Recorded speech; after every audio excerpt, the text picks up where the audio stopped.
We have Gangavaram, we have Krishnapatnam, Kakinada also we have one more port also being coming there. So with the new ports it will be able to go for another additional 100 metric tons capacity operation, so that it will be able to do along this one also. And the Ramayapatnam port, you are also aware that we are having a refinery with the BPCL.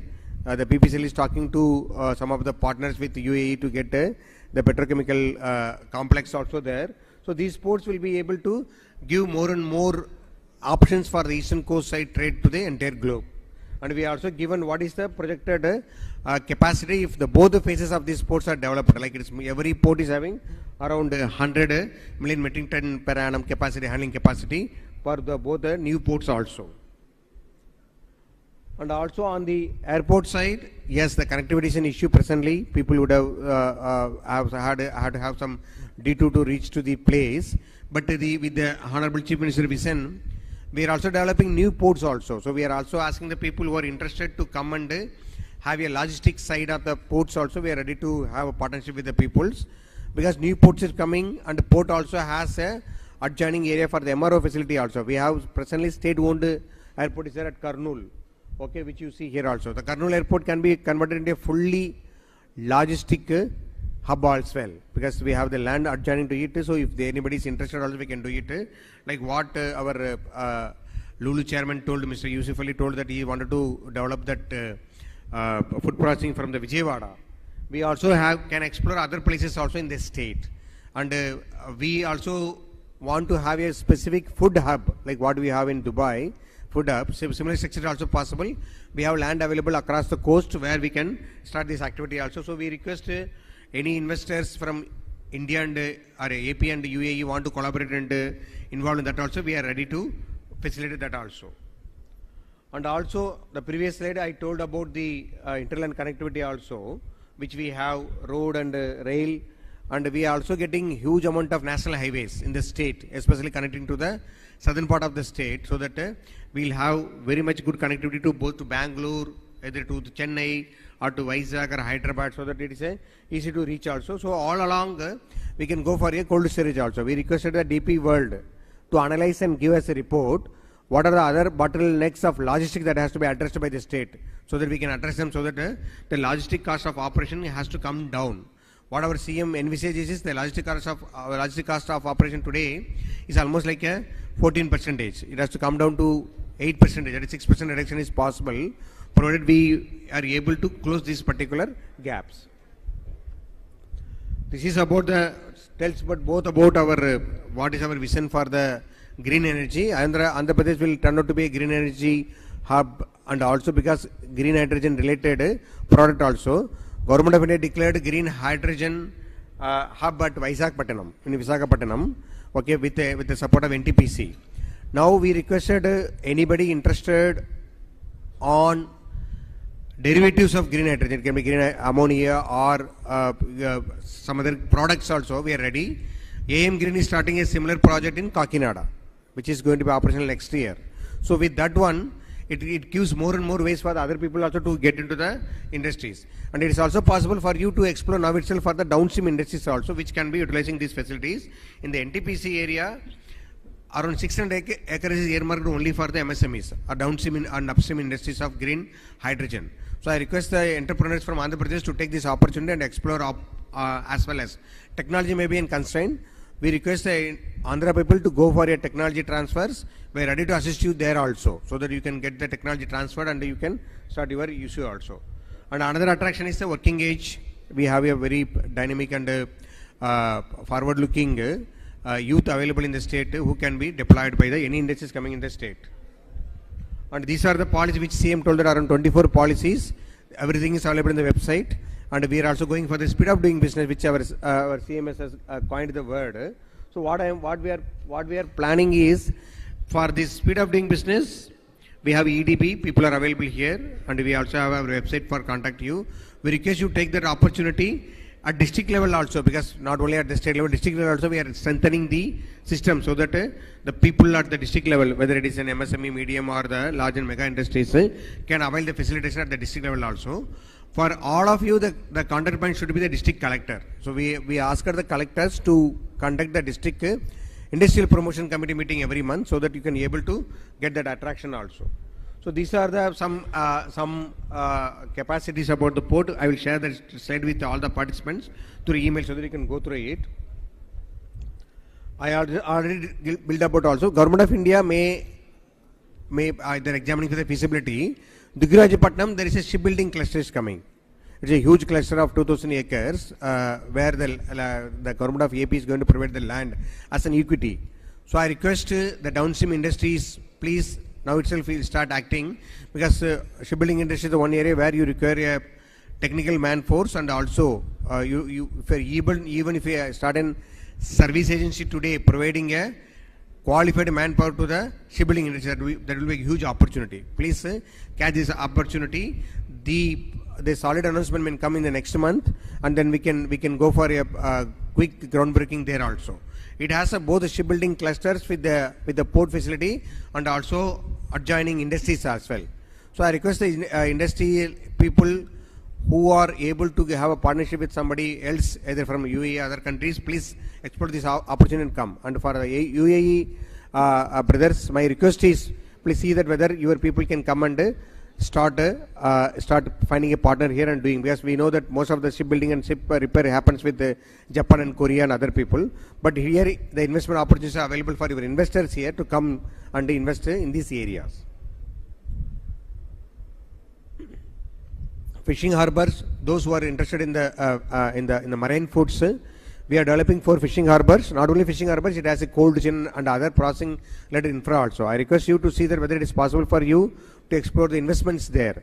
You know, the Vietnam and the other East Asian countries are very strong there, but we want them also to go for that one also. And like I told, these are the major area which I request you to come and explore your interest here, so that we can be able to do it. And we also want various agencies available, vertical agencies available, integrated at the government level for various operations. We'll leave the presentations, but I just wanted to highlight only one point. We have given the contact details here. So the speed of doing business is the one essence which we want to highlight to you. Please come and explore. And UAE brothers, with the arrangement of the INVESTOPIA, let us take it forward instead of waiting for next April 2026. Meanwhile, we can have multiple meetings through virtual, so that we can take this dialogues continuation. Thank you for the opportunity given by the organizer of this event. Thank you very much. Thank you, sir. Thank you so much for those insights. And I now call upon our next speaker, Mohammed El Zaroni, Director of External Investments at UAE Ministry of Investments.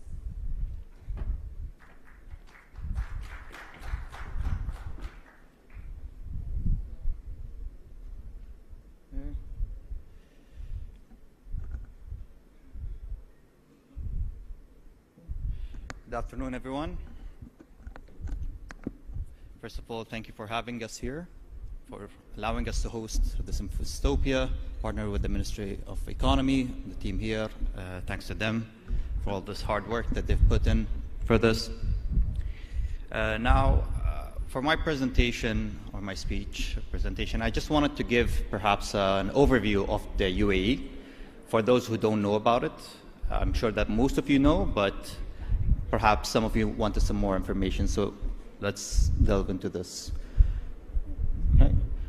So we'll start off with the UAE as a whole, as an economy.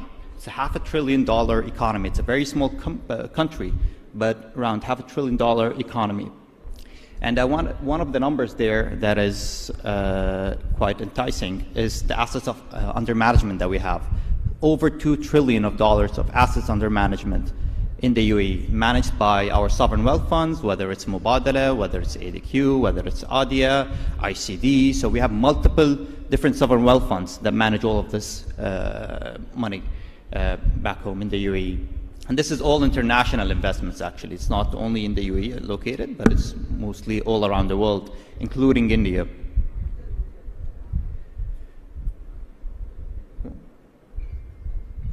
So what are those key investment enablers back home in the UAE? We're going to go through a couple. We'll talk about the business environment. We're going to talk about the location itself. We're going to talk about the livability, why a lot of Indians perhaps also choose the UAE as their second home, or some of them their first home as well. And then, some of the economic diversification that we've been pursuing.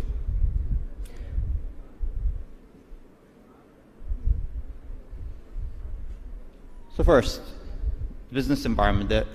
So what makes the UAE very attractive? One, I think is most important, is the tax, right? There's 0% tax on income, 0% tax on multiple things. 9% corporate tax that was just recently introduced, among the lowest internationally. There's no inheritance tax, so a lot of people want, I think they basically find this very alluring and attractive. They want to live there, they want to get 0%, no taxes on their income, on their investments, etc. Now, another important aspect would be the law, right? Is your investment protected, right? So we do follow, in some jurisdictions, the common law. So in the IFC or in ADGM, we do follow the common law international standard. So you're quite secure. You're sure that your investment is safe and nothing will happen to it. Other aspects, we have multiple trade zones, over 40 trade zones, most of it in Dubai, and this is basically, the trade zones are like, I think what the Honorable Minister also mentioned, the Dubai Internet City. It's all clusters of different zones. Different companies would relocate to those specific zones, basically to be close to the ecosystem. That's one. At the same time, the 9% corporate tax is also waived off in some of those free zones. Yeah. And then you also have the typicals, which is for you own your business 100%. There's no need for a local partner if that's the route that you want to go through. The credit rating of our bonds. So once you're there, you're basically very safe and secure. Then I'll move on to the location itself. I think this is what makes the UAE another aspect that makes it very attractive, and it's connecting the east and the west. Now, if you talk about daily flights, we have over 2,000 flights daily from Dubai, Abu Dhabi, Sharjah, Ras Al Khaimah. So we have multiple flights. So you're sure that you as an investor, you'll always reach your destination in time. There'll always be a flight. There's no need to worry about that. The airports are running 24 hours, 24/7 they're open, and we're actually 8 hours away from 80% of the world. So we're literally in the middle of the world. Right.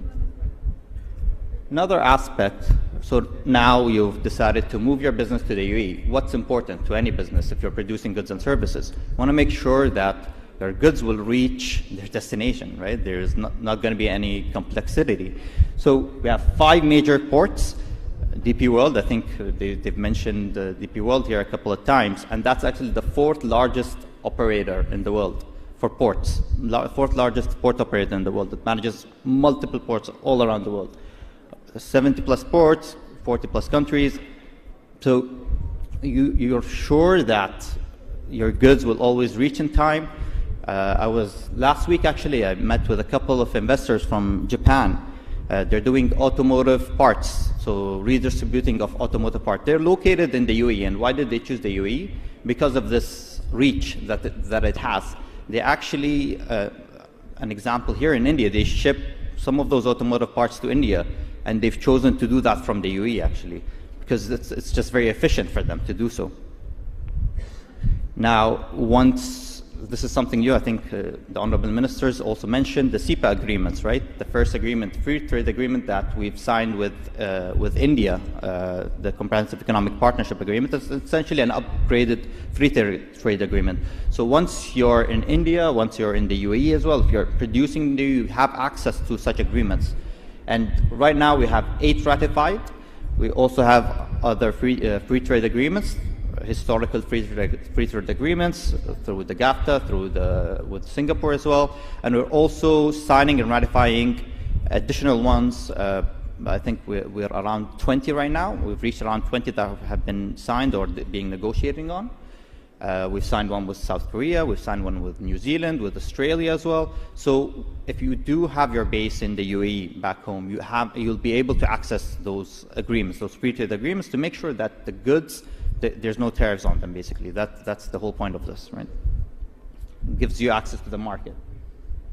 Now, if we go into, so what happened due to all of this favorable environment, to those agreements?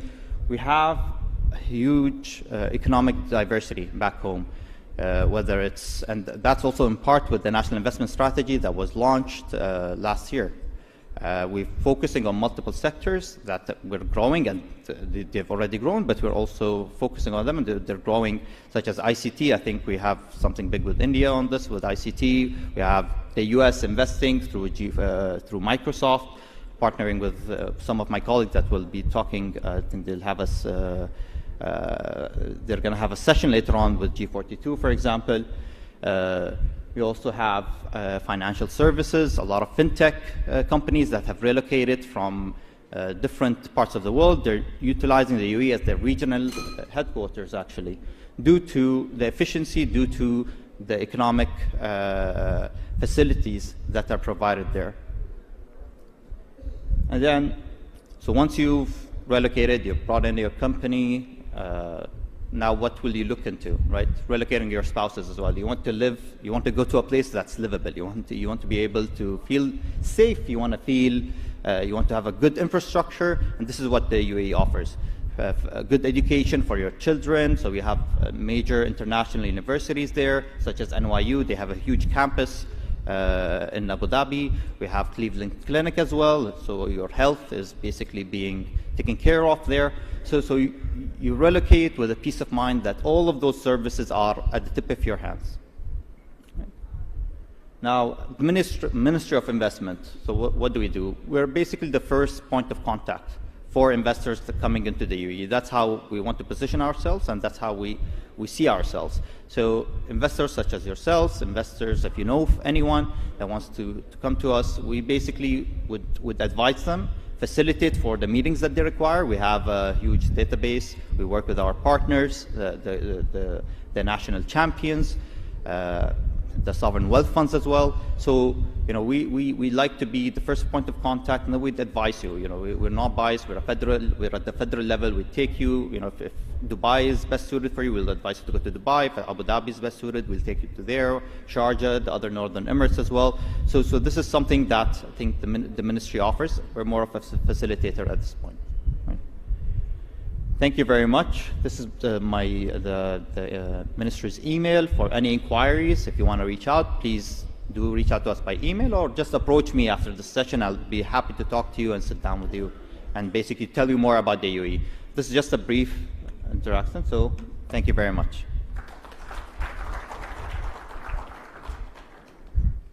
Thank you, Mohammed El Zaroni. Thank you very much, all our speakers.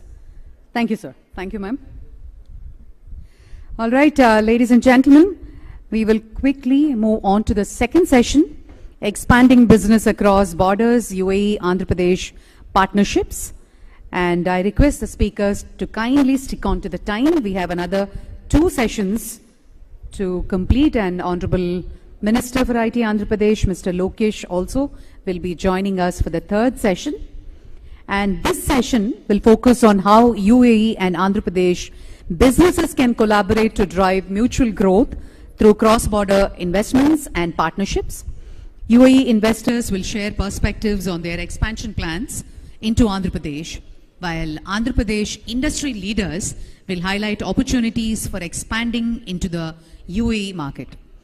This discussion will spotlight key sectors, best practices and strategies for successful international collaborations. Our special invitees, Sri B.C. Janardhan Reddy Garu, Honorable Minister of Infrastructure and Investments, Government of Andhra Pradesh. Welcome to you, sir. And this session will be moderated by Mr. Praveen Aditya, IAS, Andhra Pradesh Maritime Board CEO. And I also call upon our speakers, Mr. Walid Garib, Secretary General UAE International Investors Council, and Mr. Murali Krishna Gannamani, Chairman, CII Andhra Pradesh State Council and Founder and Chief Executive Officer, Fluent Grid Limited. Thank you very much.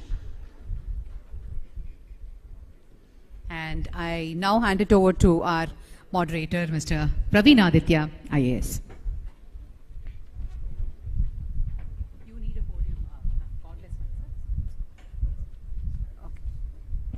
Thank you. Thank you so much.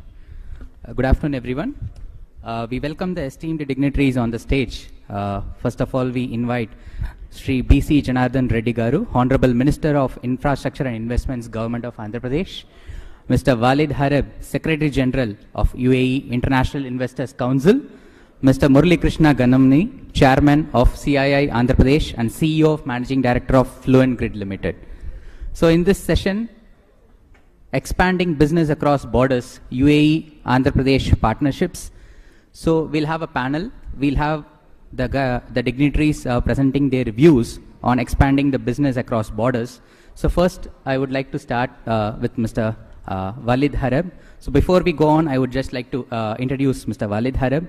Mr. Walid Harab is serving as the Secretary General of UAE International Investors Council, a federal platform that champions the overseas investment interests of Emirati businesses.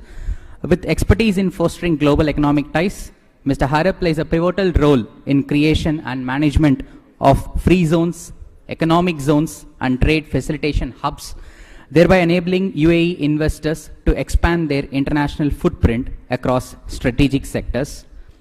Mr. Murali Krishna Ganamani is the Chairman of CII Andhra Pradesh and CEO and Managing Director of Fluent Grid Limited. A believer in transformative power of information technology in turning around businesses, he started a company to build COTS products for utilities, which became the de facto choice for reforming the power utilities.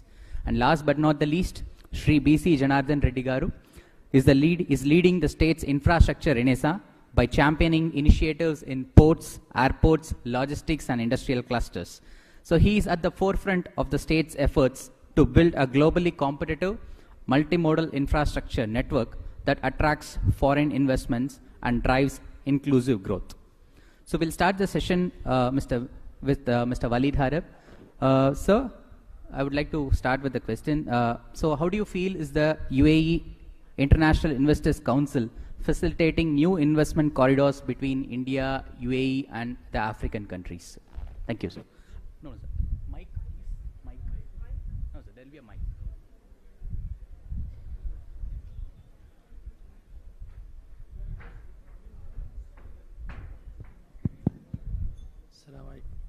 Good morning. It shows that. Good morning. Good. Now we start. Actually, it's a coincidence for me. 20 plus years ago, I came to this region. And the funny part is actually His Excellency was the guy who received us. So when I received an invitation from INVESTOPIA, actually I was extremely excited because always people want to go back to their past to see, and the good thing is how you connect the past with the present. You know, I visited Hyderabad a few years ago. To be honest, when I heard all this, the senior minister, Chief Minister Naidu, you know, all these politicians, they come and they give you big speeches. So to be honest, at the beginning, when I heard the Chief Minister talking, I said, yeah, this is another politician's talk. But actually to see the progress that happened in Hyderabad is really astonishing. You know, he deserves really, you know, now you become a believer, not just by talk, it's by talk and walk. You know, I have experienced how that vision of Hyderabad was developed. It was basic, but it developed to become really an astonishing vision.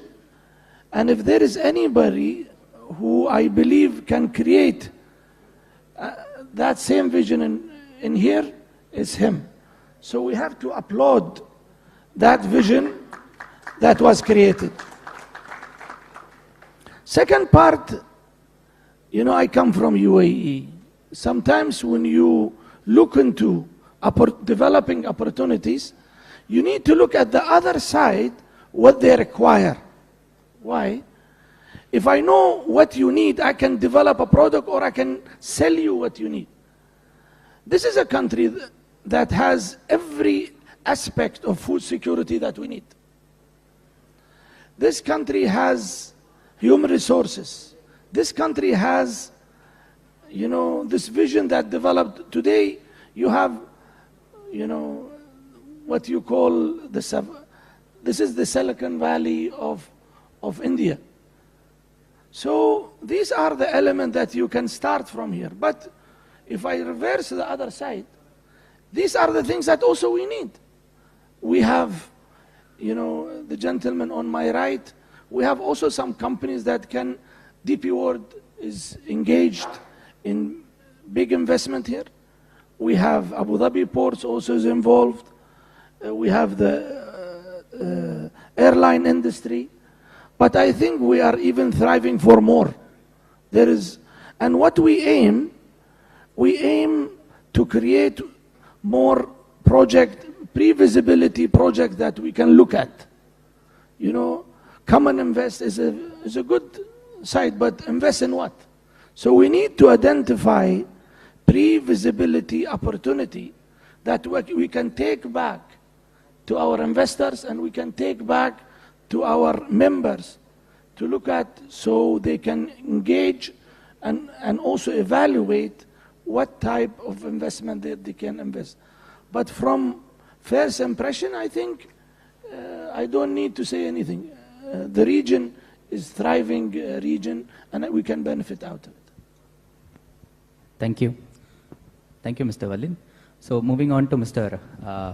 Murali Krishna, taking cues from what Mr. Walid has been talking about the pre-feasibility opportunities, I think from CII also you would be doing a lot of such kind of similar activities.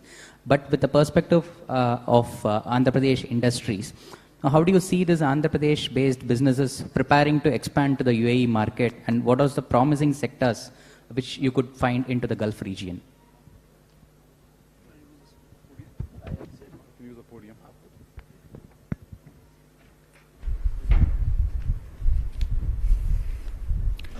Yeah, good morning, everyone. And the CI protocol, I have to follow some. So, Honorable Minister for Roads and Buildings and Infrastructure Investment, Shri B.C. Janardhan Reddy Garu, Mr. Haribal Falai, Secretary General UAE International Investor Council, Pradeep Aditya Garu from AP Maritime Board, and colleagues from industry, and His Excellencies, distinguished guests, and fellow leaders. A very warm welcome to the state, the thriving and beautiful state of Andhra Pradesh. And it's truly an honor to speak at this very landmark edition of INVESTOPIA Andhra Pradesh. It's very exciting and very encouraging day for all of us here. And I think this is a platform where ambition meets opportunity, and where the next chapter of UAE-India relations is being written with the Andhra Pradesh accent, I would say. And my heartfelt thanks to Government of Andhra Pradesh, the Ministry of Economy and Tourism, UAE, the Economic Development Board who coordinated all this, CII and INVESTOPIA for making this dialogue possible.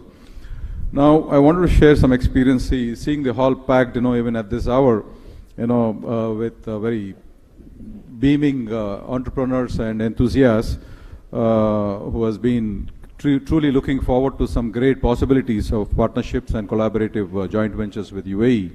And I was traveling to Vijayawada last evening from Vizag, and I was so, heartening. It was so heartening to know I met so many of them traveling, to attend this event with great enthusiasm.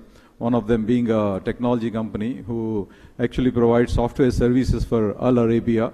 Prospecta Technology is a good friend. Likewise, another solar EPC company called Rockland Energy. He wants to explore the possibilities of expanding to the UAE market. Likewise, agri-tech or a food processing company. So it's truly like, we haven't seen this level of energy for a long time. And with what we have heard in this morning with His Excellencies and the Honorable Chief Minister, it's truly, I think, a new chapter in the beginning of our partnership. And as Honorable Chief Minister had highlighted in his speech, India and UAE today stand as partners not just in trade, but in truly transforming these regions. If you see the synergies, if you see the great vision that both these leaders have set, we the UAE 2031 vision is planned to double the country's GDP from AED 1.49 trillion to AED 3 trillion by 2031, and our Honorable Chief Minister's Swarna Andhra Pradesh 2047 vision is to make the state a $2.4 trillion economy. So this speaks volumes about the common aspirations of these economies. Likewise, the forward society pillar of the UAE vision and the P4, initiative that Honorable CM had shared very passionately is again to demonstrate these shared values. Now, AP's GDP, is growing at about 10.5% consistently, and has been highlighted by the Secretary earlier, Mr. Yuvraj Garu and others. We have very business-friendly policies. We have very long coastline of almost 1,000 kilometers, and it's truly a gateway to the east for any UAE investments. And the state's 5 ports and the 8,744 kilometer national highways very ably supported by the Honorable Minister, Mr. Janardhan Reddy Garu, his policies, enhance this trade connectivity. And I believe that this aligns with the UAE's logistics expertise, creating opportunities for investments in many of these industrial corridors and sector-specific industrial parks that the Secretary had earlier highlighted. We could set up exclusive port-based industrial parks in the state to promote investments from and exports to the UAE region. We can also establish reliable organic agri and food supply chains by setting up agri and food procurement and processing facilities in the state with easy access to sea and ports. We have currently 7, couple of airports, but we are now looking forward to having airport in almost every, I think, one airport in every other district, and this can truly bring UAE and with these kind of connectivity developments, UAE and AP can become very close, and I hope Air Arabia will start their flights very soon to our state. And UAE India SIPA Council, targeting $100 billion in trade, offers 90% zero duty exports.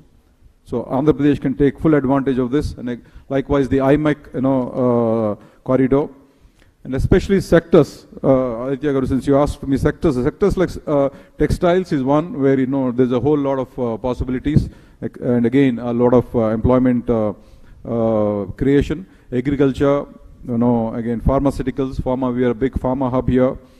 This can all be benefited from these reduced tariffs, and this can also open up new doors for collaboration. And so therefore it is up to us, all of us, to see how to take advantage, to take the best advantage of this and walk through with the UAE with intent and truly imagination. Now I want to share some of our experience. I run a technology company by name Fluent Grid. We serve clients in the utility, energy and smart city sectors. And I'm very happy to share that we are collaborating and working closely with G42 in providing solutions to TAQA, the Abu Dhabi distribution company, to enable some of the smart operations and grid modernization. And we are also working with the Do Telecom. Do Telecom is one of the leading telecom companies other than the Etisalat there. And we're working with them on the ADNOC, the Abu Dhabi National Oil Company, for their smart metering, platform, smart metering solution. And likewise, we're also pursuing opportunities with DP World in the port infrastructure space. So I think what I wanted to kind of bring out is that, so these are not just isolated engagements.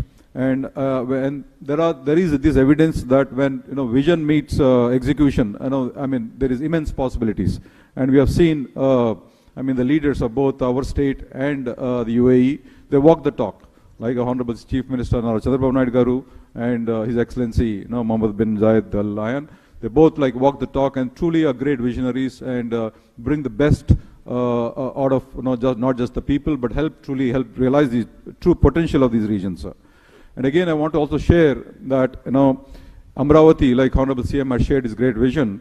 We have another partner from UAE, Tabreed. I have had the pleasure of working with them. I think their colleagues, Asim, are also here. And so here they're setting up a district cooling plant, and our Honorable CM has a vision to extend district cooling to every home, not just to the businesses or commercial parks, but then to every home, and truly make Amravati one of its kind. And this you can see if you can relate to the Masdar city. This holds deep symbolism between Amravati and Masdar city, and both are greenfield cities envisioned for sustainability, innovation and digital governance. So therefore, the potential for urban development, partnerships in green building technologies, climate resilient infrastructure is boundless. It's truly immense. And we can position these two cities as even living labs for Indo-UAE collaboration and urban innovation. And Honorable CM had mentioned about the Quantum Valley coming up, the great strides we are making in AI innovation and the investments that we are making. So this can become truly like a living lab for both the countries and both the cities. Likewise, in the clean hydrogen and clean energy and green hydrogen, AI and quantum, we have a shared future. So the AP Integrated Clean Energy Policy 2024 targets 160 gigawatts, as highlighted by the Honorable CM, and complements the UAE's USD 163 billion clean energy commitment by 2050. So incentives like 25% caps subsidies and single window clearances streamline a lot of investments and open up new avenues. So both India and UAE are investing in green hydrogen heavily as the fuel of the future. And with Andhra Pradesh natural endowment in solar, wind and pumped hydro, the UAE scale-up capabilities, the unique scale-up capabilities of UAE, we can shape the green hydrogen corridor to the global south.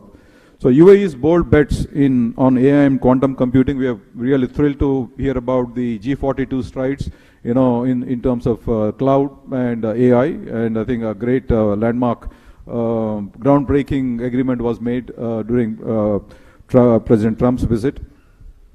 So these are all truly, very elating, and I see a whole lot of synergy between both these regions, and in the areas of AI and quantum computing, then fintech, smart governance.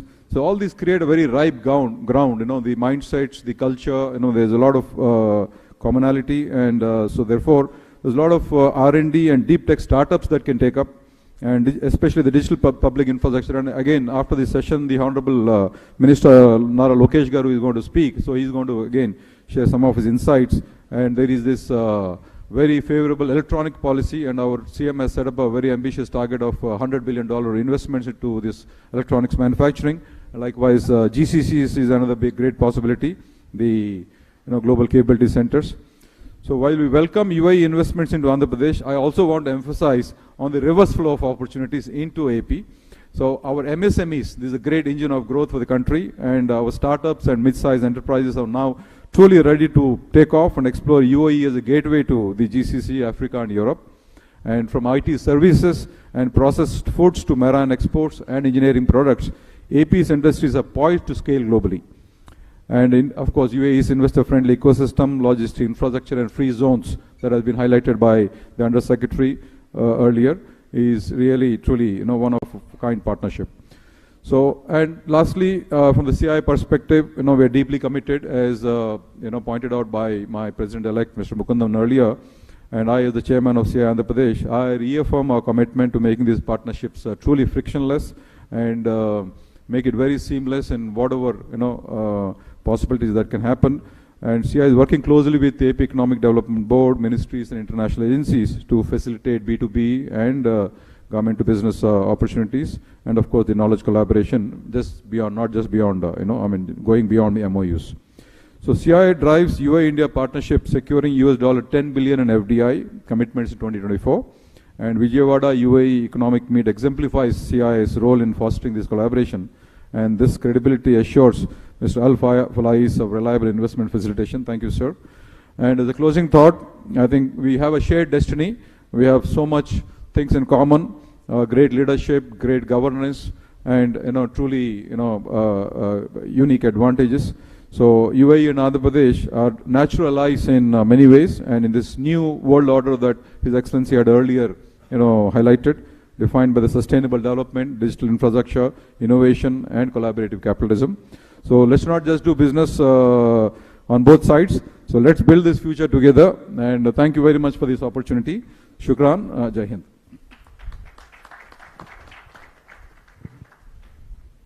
Thank you, Mr. Murali Krishna. That was very comprehensive indeed.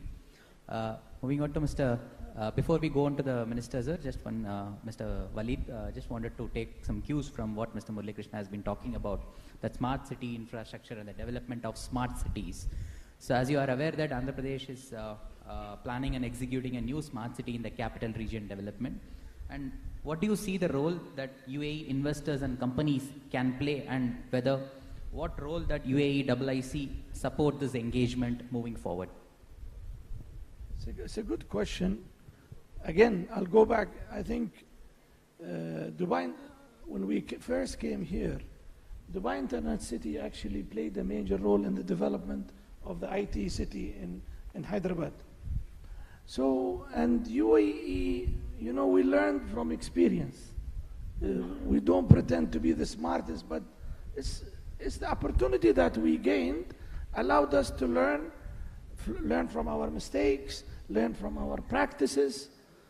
Due to that, you find that UAE was one of the leading countries in free zone development. Myself, I was involved in 3 free zone development in Djibouti, in Malaysia, in Jeddah, where we were able to come up and see people. Yes, it sounds easy. A free zone is a piece of land, structure, and rules and regulation. And then after that comes the fun part, which is attracting the investment. Looking at India, you have the simplest, the most important element, which is human resources. And now you see with India, China, all these countries, the vision of development of AI have gone really amazing. You know, thanks to India, to China, the process of AI is becoming very cost effective. All of us remember, you know, DeepSeek, how they shaken the industry from paying billions. Now with $3 to $4 to $5 million, you can have a full-fledged, DeepSeek. I think India and China are 2 economies that can bless the world. Why? Because of your smart human resources. So countries like us, we work very close with these economies to develop. And someone just mentioned, I just met the group 42 guys here. So our role, we have developed a know-how in free zone development. What is the strength in our ability to attract investment for our projects? So I remember in Morocco, when we worked in the development of Tangier Airport, we made an agreement with the Moroccan government to have 1 license. So a license in Jebel Ali Free Zone was applicable in Morocco. That by itself allowed what?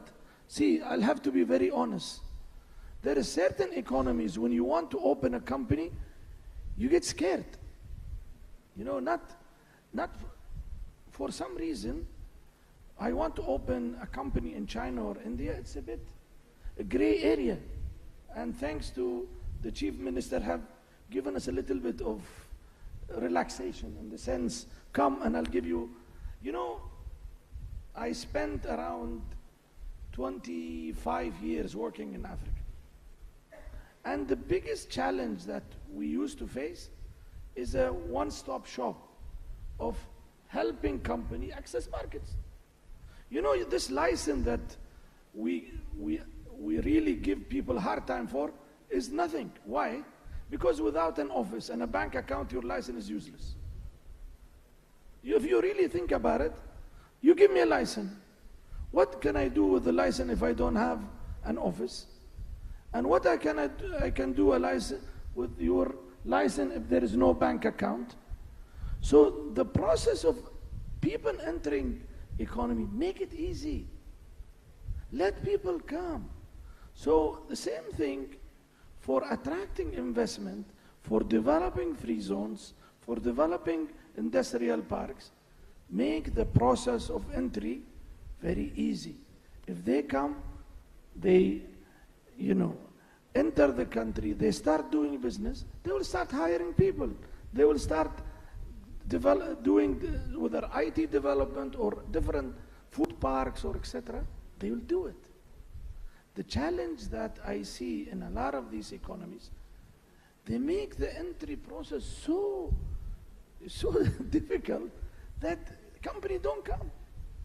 So if we go from this and back to the real question, UAE bring easy to do business. We develop a formula. It's not magic, but it's a formula that we learned, and we bring it to certain countries. And these countries that we click with, actually they thrive with us. So that's my view. We can support in different industry, free zone development. I think Your Excellency mentioned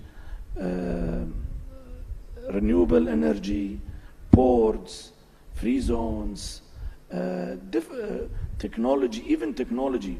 The technology that we develop together with you, actually we go and we resell somewhere else. So this is my view. I think but to be very specific with the question, we need to zoom. We zoom on what? We zoom on what I call, there is a vision that always I talk about, it's called investment map. I come to India, we expect the investor to know everything. Investor doesn't know anything. Create an investment map to show all the, what I call pre-visibility projects. Why? Customer doesn't know what he's doing. He's dependent on IPAs, FDI agency, to give him direction. That's why you have these entities established. And my advice to the first line of investment attraction, create your investment map. What is it? It's simple clustering, simple pre-visibility stage project, locations. So when I come to Andhra Pradesh, I know where is the agriculture projects, where is the IT project, where is this. That's my simple advice to my brothers. We love you. In UAE, you guys have helped us a lot in building our economies also. You guys contributed. My advice to you, create your investment map. Why? Without this, there's a lot of countries. As an investor, when you come, your radar is India, your radar is China, your radar is Africa. Customers invest where they find it easy to invest, to do business. That's my simple advice.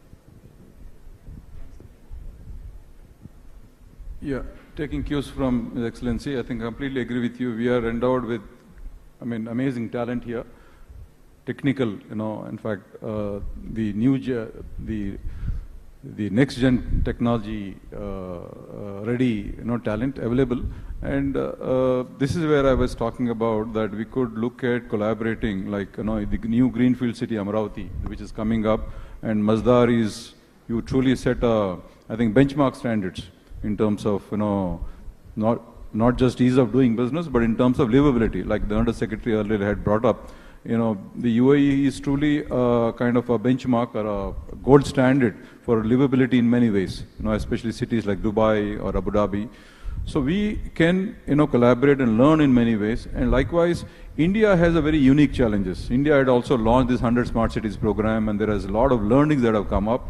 So basically, ultimately, a smart city is to improve the livability in the areas of safety, security, traffic, solid waste management, street lighting, and see how, the experience of the citizens are, far better. So one, I completely agree with His Excellency's perspective that ease of doing business, and especially here he brings a lot of expertise in creating 3 free zones, and those 3 zones are truly smart cities, I think. So there's a whole lot of expertise that we can gain, and likewise we also have unique challenges. India's challenges are different, right? You need video analytics for very unique cases like potholes, or maybe a triple riding. People are going on a triple riding. You don't have these use cases, outside. So these are all very unique, which requires again to apply technology like AI or imaging. So we can look at this is where I was talking about creating a living lab in Amaravati and collaborating between Masdar City or UAE, Dubai, and the free zones for both businesses as well as the citizens to see how we can create a very livable city in Amaravati. And this is and technology is anyway our strength. You know what I did? Basically, instead of me figuring out what you do, I send it to, AI, Give me exactly what you do. What are the opportunities that I can do work with you? Simple. So I think this is where, Your Excellency, if from the investor's standpoint, there is a whole lot of possibilities that can open up within the smart city. A city is made of every function. Like you have traffic, you have, health, healthcare, you have education, right? You have utilities, power, water. So you have all these functions. So across these functions, to create a smart city, you need to apply technology, you need to develop new processes, and your expertise especially in creating cities like Masdar or Dubai or Abu Dhabi will come very handy in using that expertise in Amravati. And technology is our forte. We have a very good talent, like you brought out. So, and then we have some of these experiences from the 100 smart cities. So both these can... See, starting a new city is easier than starting an old city. Yeah, greenfield city is always easy. So Masdar city is also a greenfield city, and Amravati is also a very greenfield city. Yeah, you very well. Yeah. Thank you. Thank you. Now we would request the Honorable Minister of Infrastructure and Investments, Government of Andhra Pradesh, Shri B.C. Janardhan Reddy Garu, to give a strategic perspective on enabling cross-border investments from UAE into Andhra Pradesh.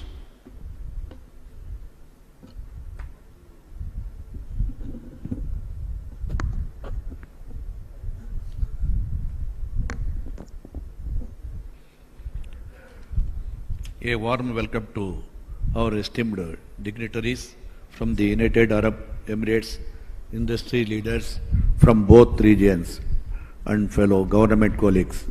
This session is a reflection of the growing synergy between the United Arab Emirates and Andhra Pradesh.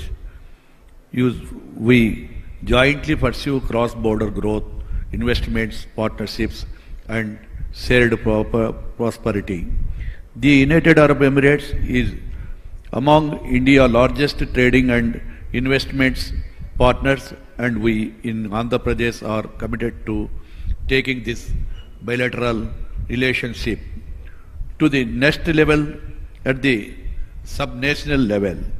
We see this partnership is one that goes beyond grade. One build on shared goals would food security, energy transition, resilient infrastructure, and globally connectivity. Andhra Pradesh is emerging as India's most strategically located and investor-ready state. 1,054 kilometers coastline, 6 operation ports, 6 airports. Direct sea connectivity to Middle East ports such as Jebel Ali, Abu Dhabi, and Sharjah. We are investing heavily in port-led industrialization, logistics, park, multimodal transport, and corridor-based development. We invest in United Arab Emirates investors to explore industrial nodes in Visakhapatnam to Chennai, Chennai to Bangalore, Hyderabad to Bangalore corridors. Logistics and warehousing zones near Krishnapatnam, Kakinada, and Visakhapatnam port. Green energy hub, AP is a leader in solar, wind, pumped hydro storage, green hydrogen, and green ammonia. Fruit processing and aquaculture cluster linked to farm to fork exports. We welcome participation in PPP projects in infrastructure, industrial park, and clean energy. Andhra Pradesh has consistently ranked at the top in the use of doing business index. We have a single desk portal for all clearances, proactive governance, and a dedicated investors facilitation cell under the infrastructure and investment department. We are committed to tracking United Emirates proposals and providing customized investors for anchoring investors. United Arab Emirates based companies have shown interest in logistics processing and port-based manufacturing in AP. We seek to convert this MOU and proposals into a grounded project with speed and transparency. The agreement with United Arab Emirates and India Comprehensive Economic Partnership provide a strong policy platform for deeper collaboration. The government of Andhra Pradesh is ready to be a trusted partner in United Arab Emirates. Strategically, expansion across Asia.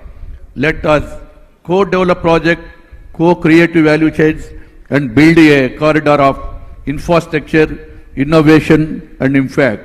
We look forward to taking our conversations forward and working closely with our counterpartner in United Arab Emirates to realize investments outcome that benefit both regions. Thank you. Jai Hind.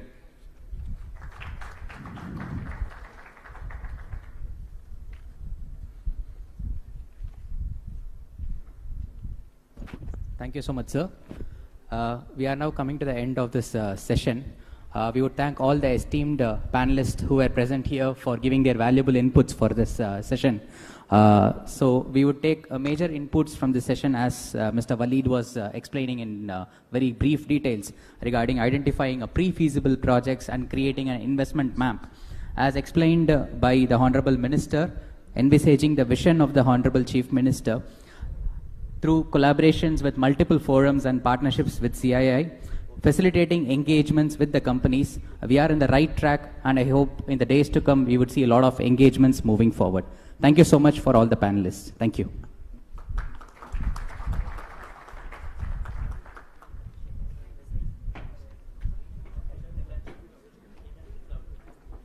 Thank you, sir. Thank you very much. And on that note, we come to an end of the session 2, and we begin with the session 3 on artificial intelligence and data centers, powering digital economies through UAE Andhra Pradesh collaboration, a fireside chat.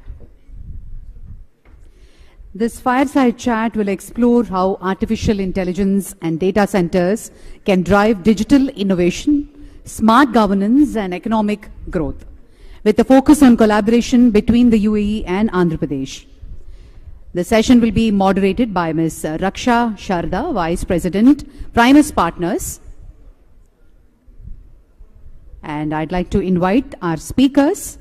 A warm welcome to Mr. Nara Lokesh, Honorable Minister for IT and Electronics, RTG and HRD, Government of Andhra Pradesh. And we also take the pleasure to request you to join us, sir. And Mr. Manu Jain, CEO, G42 India.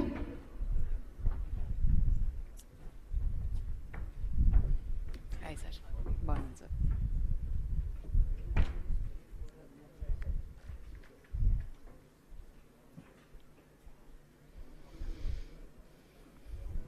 And ladies and gentlemen, artificial intelligence and data centers, powering digital economies through UAE Andhra Pradesh collaboration, fireside chat. I now hand it over to the moderator, Ms. Raksha Sharda.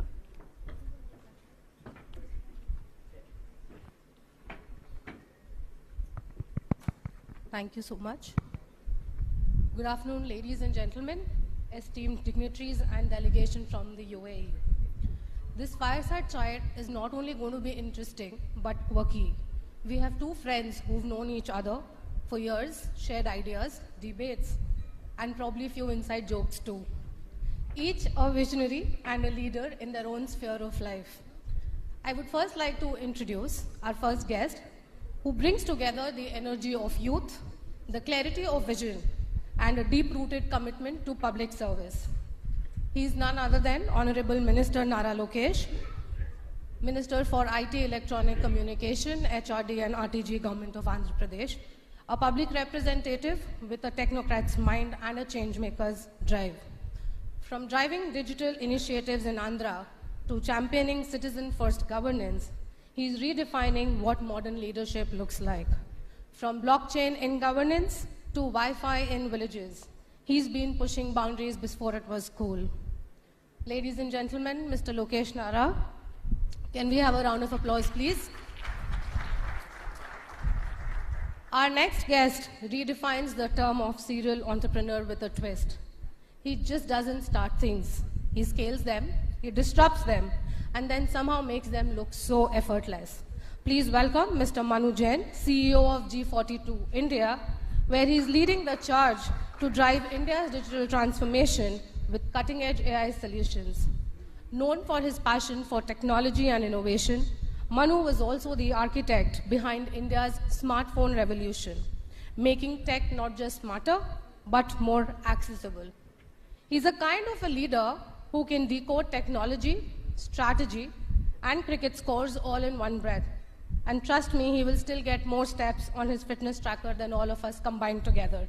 Ladies and gentlemen, join me in welcoming Mr. Nara Lokesh and Mr. Manu Jain for a candid, no-filtered fireside session. Today, we are going to explore how AI and data centers are becoming the backbone of this modern economy and the unique opportunity which is packed for UAE and Andhra Pradesh. So before we jump into the AI and data centers, Manu, this is a question to you. If you could let us know that, what hooked you to AI and tech? You had any early aha moments? You realized that AI is going to be the next big frontier. What was that? Hello. First of all, I must say I'm really truly honored and privileged to be here in Andhra Pradesh, and I've been really fortunate to have Honorable Minister Mr. Nara Lokesh and Honorable Chief Minister Mr. Naidu as friends, as mentors for the last 10 years. I don't know if you remember it, Mr. Lokesh, but it was exactly 10 years ago in 2015, in May or June, when I met Honorable Chief Minister for the first time. This is when we were starting off Xiaomi in India, and he convinced me that the best place to start electronics manufacturing in the country was in Andhra Pradesh. And exactly 10 years ago, in August 2015, our first manufacturing plant was launched here in Andhra Pradesh. And since then, I'm truly indebted to you and to HCM for being such great supporters and mentors, not only to me, but to a lot of people across the country who want to do something in technology. So thank you so much. Coming back to your question, so my journey or tryst with technology started about 12-15 years ago when I came back to India and started an e-commerce company to sell shoes and clothes called as Jabong. Those days it was considered stupid. I thought it was a stupid idea. Who would buy shoes and clothes online? The way to buy this is go to a nearby store and buy it. But soon it became one of the largest e-commerce companies. And that's how my journey with technology started. Soon I realized that a lot of people, more than 60-65% of our consumers who used to come, buy shoes and clothes online, they were buying it from small little device called a smartphone. That's how my journey with smartphones started. Then Xiaomi became the largest company in India. We had all our manufacturing plants here in Andhra Pradesh. And then I realized a lot of people are using this not only as a device, but they're doing intelligent stuff on this. And the recent form of intelligence is artificial intelligence that a lot of us know this. That's how my shift changed from smartphones to building large supercomputers. So I've basically gone from selling sneakers to smartphones and now supercomputers. That's how my journey has been. That's exciting to know. Honorable Minister, from your perspective, what inspired your journey into digital governance and technology policy? Thank you, Manu, for believing in Andhra Pradesh, and thanks for taking time off coming all the way from UAE to Vijayawada. We promise next time we'll have a direct flight connecting UAE and Vijayawada for sure. Saying that, there are moments in life that fundamentally change you, and for me it's been my Padayatra. That's where I've realized that during the first IT revolution, we have digitized the broken processes. Yes, they're digitized, but they're still broken.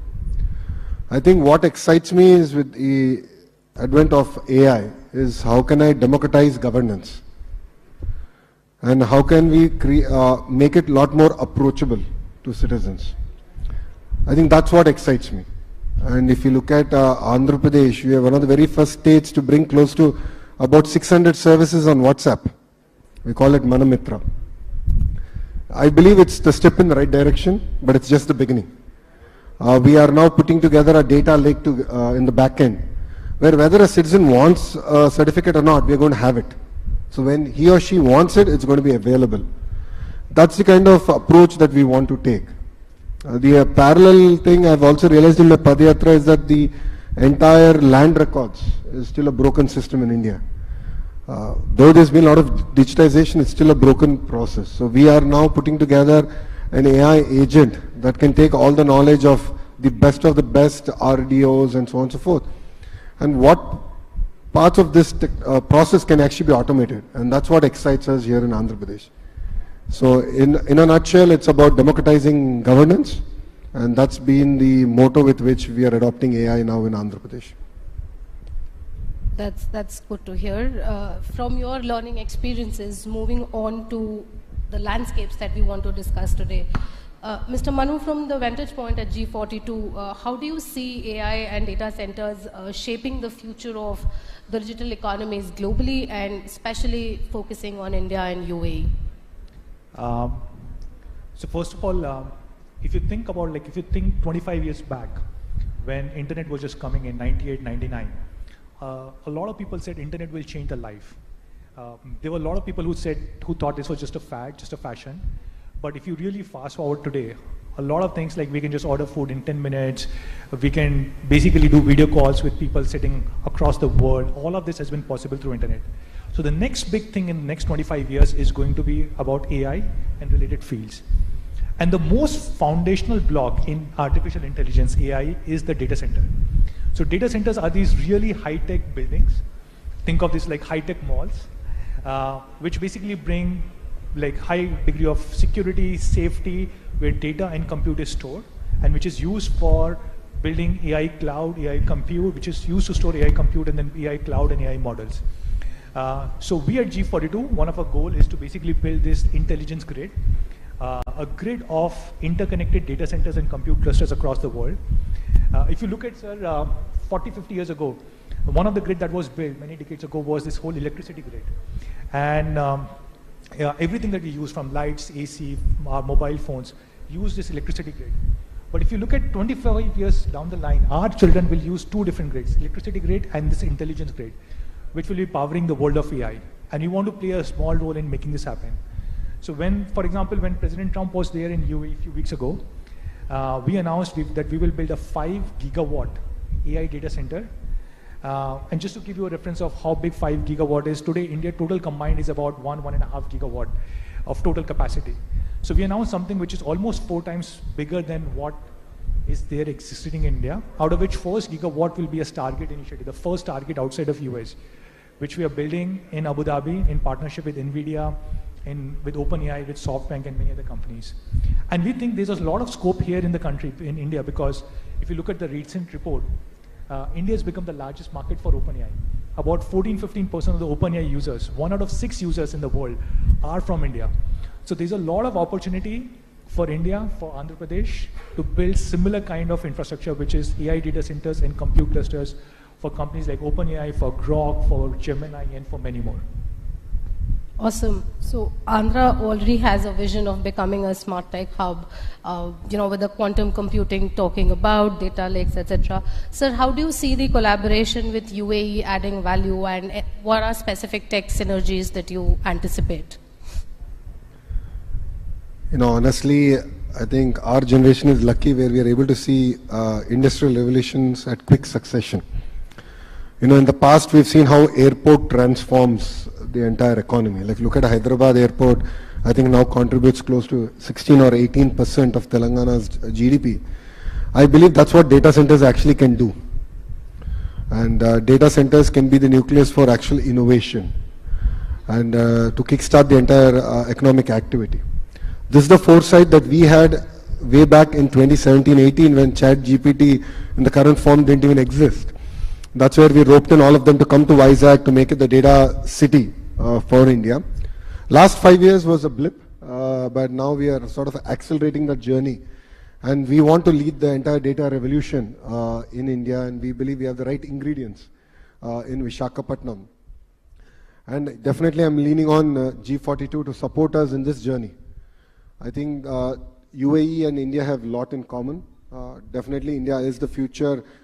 We will be a $30 trillion economy by 2047, no questions about it. And Andhra Pradesh will be about a $2.5 trillion economy by then. So we have great aspirations. And then we have the fire in ourselves to actually deliver this. And to be fair, a flight from UAE to Visakhapatnam or Vijayawada is not more than 3 hours. So we are a lot closer to them than Europe is or US is. So I think there's a lot more synergies that we can actually build on. I think there's a lot for Andhra to learn in terms of the investments now you're doing in the UAE. Second, as a HRD minister for me, it's exciting times because curriculum revamp is required. gone are those days of traditional programming. I think now we are coming about with the AI age and quantum, which is the next revolution. So the first quantum 150-bit qubit computer is going to be coming here to Amravati. And that's where I think there's a lot of areas that we can actually collaborate in terms of curriculum, in terms of investments. We did discuss opportunities about data embassies, where India's data can be housed in an embassy in UAE and vice versa, hopefully in Visakhapatnam.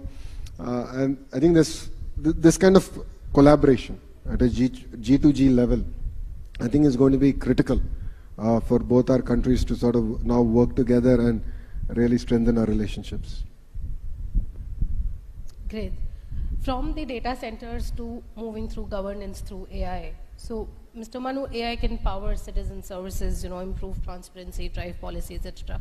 How is AI reshaping governance models in the UAE, and what lessons probably we could learn and be the first mover advantage while we always are? So I was about to say, I think Andhra Pradesh and Mr. Naidu, he's always been at the forefront of this. I don't know if you remember, 2015 was the first time I came to Vijayawada. Those days the states had just split. Honorable Chief Minister had just announced Amravati as a new capital. And I still remember he took me to this data room, a large data room, in the middle of all paddy fields, like all fields over there. And I was amazed because there were so many computers and screens over there, and every single data point about every citizen, every village, every taluk, every city, every district was being captured over there and monitored over there. I still remember those days I had not seen these kind of war rooms, data rooms, even in large companies, corporates, but I saw it in Andhra Pradesh, in Vijayawada. So you and Honorable Chief Minister have been the forefront of technology. You built a great hub in Hyderabad and now building here in Amravati, in Vijayawada, and in Vizag. Going back to what we have seen in Abu Dhabi or in UAE, I think over there we see the next level where using this data and using AI for decision making. So in a lot of areas, AI is being implemented, a lot of government areas. In fact, what I remember is that in Abu Dhabi, across all digital departments, it has been mandated that they have to be AI first by 2027. A lot of small areas across the board where AI is being used, like all traffic fines now are done through AI. There's immigration process which is being done through AI, so you just walk through a tunnel and you don't have to go through anybody for stamping or even for the smart gate. AI will do your immigration on your behalf. AI is being used for genome sequencing and a lot more. And I'm pretty sure this can be used and implemented here in India and in Andhra Pradesh, even at a bigger scale, because the population size is so much more, and the impact can be so much more as compared to any other part of the world. So I'm sure this is only a matter of time before you would implement all of this, or even better than this, here in AP. Great. Honorable Minister, if you could shed some light on how AI is actually reshaping the governance models in India, and what could be leveraged from the UAE. If I'm correct, if my memory serves me right, UAE is one of the very first countries to have an AI minister. Two, they have also in all their boards, there is now an AI board member that enables decision making. I met the Honorable Minister of UAE, and before I came for this meeting, even in their cabinet meeting, now they're having an AI minister, not the human but the AI doing this. So it aids in decision making. So in Andhra Pradesh, we are at the beginning of adopting AI. What we've done is we've gotten all the use cases from various departments. So we have close to about 100 use cases now available. And we are now doing a hackathon to go about solving the challenges that they are facing at the field.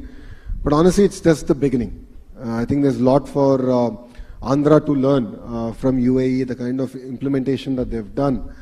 So I was jokingly telling Manu that if I implement AI in traffic violation, then I'll be out of a job. I think it's something that we need to learn, bring it slowly in, and we need to create the entire impetus in the right direction. Because the harsh reality sometimes does hurt. But I think we have to prepare the public of Andhra Pradesh in the right direction to actually adopt AI. Saying that, I think, to be fair, there's a lot of fear around AI, whether we will lose jobs. And my only say has been that every industrial revolution has ended up creating more jobs than it has displaced. And countries that have adopted to that industrial revolution have done exceedingly well.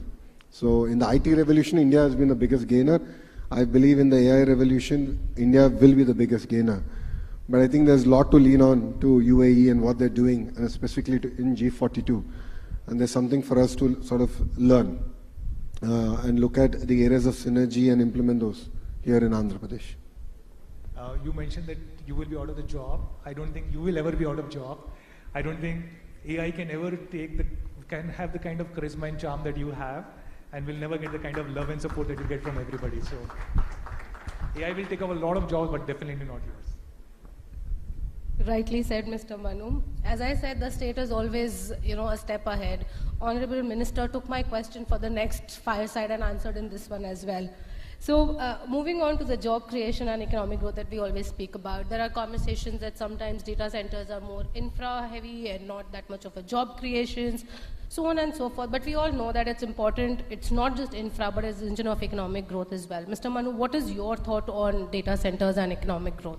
So as Honorable Minister said, I actually think in the next wave, when the wave of AI comes in a very big way, data centers will play a very big role. And not just enabling AI, but being the engines of growth, as he said. If you think about from a data center perspective, there are 4-5 things required to build a data center. You need land, you need power, you need undersea cables of fiber connectivity, you need people who will offtake it, the capacity in the data center, and of course you need the great government support. And I think a place like Andhra Pradesh has probably all 5 of these. You have land, you have green energy. Sir was telling me that now they have undersea cable coming to Vizag. Then with Vizag becoming a large technology hub, you will have off-takers over here, and of course you have a great government support. So I genuinely hope that Visakhapatnam or Andhra Pradesh will become a large hub for data centers, and when you have data centers, then the entire industry moves over there. You will have people who will build large compute clusters, who will build quantum computing, supercomputers, AI computers, GPU clusters in these data centers. Then you will have cloud companies coming and setting up cloud on top of it. You will have AI companies coming and building models on top of it. So while you think of data center as just the building, but what you have to think of is this enables the entire ecosystem. And one data center will generate hundreds and thousands of jobs. Not only people who are working in data center, but all around this, across compute, across cloud, across AI, and those applications built on AI. Great. Sir, given that Andhra is taking a lot of initiatives in AI and data centers, just your thoughts on how are we creating new opportunities for youth skill development, because that's very important, and how do you see such partnerships that we are doing right now would definitely add value to the story that we are building in? See, the biggest challenge that I foresee is that the kind of jobs that will get created in the 5-year horizon are yet to be discovered in AI. We really are yet to understand the kind of transformation that we are up against. So as a government, as the HRD minister, my focus is on can I sort of build my curriculum which is going to be ahead of the curve. And the basic traditional skills, or if I may, which borderline are still relevant, but then might not be 5 years from now, should actually move into a polytechnic or a degree college sort of a level where universities do the next level sort of inspirational curriculum and actually inspiring R&D. I think is going to be very, very critical for us. So it's going to be an exciting journey, needless to say. And as I've already said, it's important to embrace it. There's no point resisting it. So the quicker we embrace it, quicker we prepare our youngsters for the next revolution, I think the state and the nation will be ready. When no one in India was really talking about quantum, it is this state that spoke about quantum. We're getting South Asia's first 150 qubit quantum computer coming to here, Amravati. January it will be here. We're going to have use cases ready and we're going to execute on it. So our ability to sort of understand the curve, where it's going to be, and actually execute on it is going to be very, very critical. And Andhra Pradesh is leading from the front. So yes, in midst of paddy fields, you will have a quantum computer. And it will truly transform the entire ecosystem that's going to get built around it. You spoke about embracing new technology and AI. If I may ask, how are you embracing AI yourself as an individual, not as a minister? What are some of the use cases? What do you use AI for? What do I not use AI for? I think is the right question. I mean, AI is here. It's going to be. It is a way of life. You know, it enables us to work more efficiently. I've used tools from where I have devices where it hears. It's like my note taker of the meeting and gives me the summary of the meeting at the end of it. So I'm using that. Basic drafting, I use AI for sort of if I want to search about, you know, Manu Jain and his profile, AI does a damn good job in it.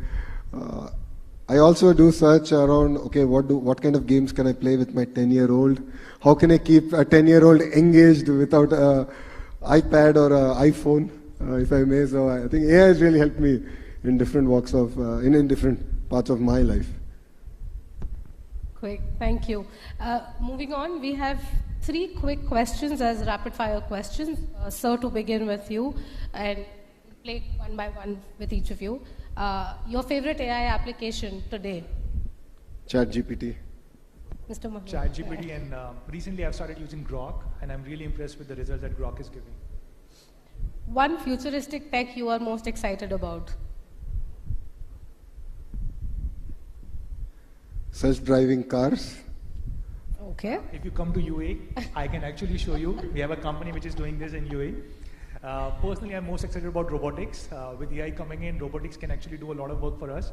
So there was a very famous quote that I do not want AI to do poetry and work for me, coding, and while I do washing and cleaning. So with robotics coming in, it can be actually reversed. I am like excited about robots coming and doing cleaning and washing for us. So I'm really excited about that. Exciting. Sir, last typed query to an LLM. Last typed query to an LLM.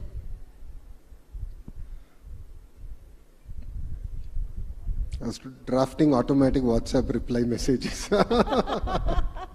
How to make it more pleasant to share the bad news. For me, I was coming today morning and I realized I've been to Vijayawada so many times over the last 10 years, but I have not been successful in bringing my wife here. So I was asking ChatGPT and Grok, what are the best ways that I can convince my wife to come to Vijayawada next time I'm here? And if I may, what was the response? So there were multiple responses, but I think there were a lot of them were also funny. But 3 I found very useful. First, ChatGPT suggested that I should probably take pictures in front of some of the scenic places or famous places of Vijayawada, especially farmland, and show it to her. Second, I should buy some nice gifts from Vijayawada, which is like local gifts, take it for her. And third, where I need your help, is direct flights from Dubai or Abu Dhabi to Vijayawada. Otherwise, I don't think I can bring her. Thank you so much. This has been amazing and a fascinating conversation that we've had. Today's fireside chat didn't even only give us a glimpse into how data centers and AI is not just the buzzwords, but they're the building blocks for future-ready economies. We heard how Andhra Pradesh is positioning itself as a digital powerhouse, creating jobs, skilling youth, and enabling innovation, and how collaboration with global leaders like UAE can fast-track the vision into reality. From policy to infrastructure, from innovation to impact, it's clear that the future will be shaped by those who embrace technology and partnerships with purpose. A big thank you to our speakers, Honorable Minister Lokesh Nara and Mr. Manu Jain, for their insights, candor, and vision. Thank you to the audience for joining us and hearing this forward-looking conversation. Let's keep the momentum going because the future is being built. It's right here and right now. Thank you so much, everybody. Thank you. Absolutely. Thank you so much. Raksha, thank you. I request Honorable Minister to felicitate Mr. Manu Jain, CEO, G42 India.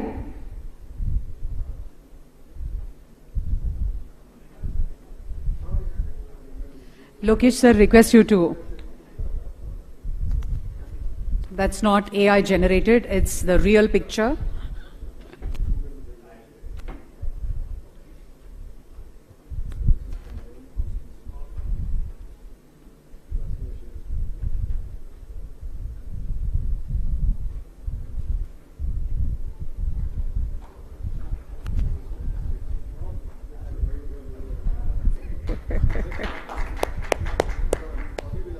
Araku.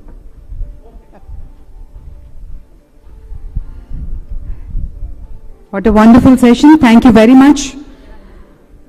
Raksha, thanks a lot.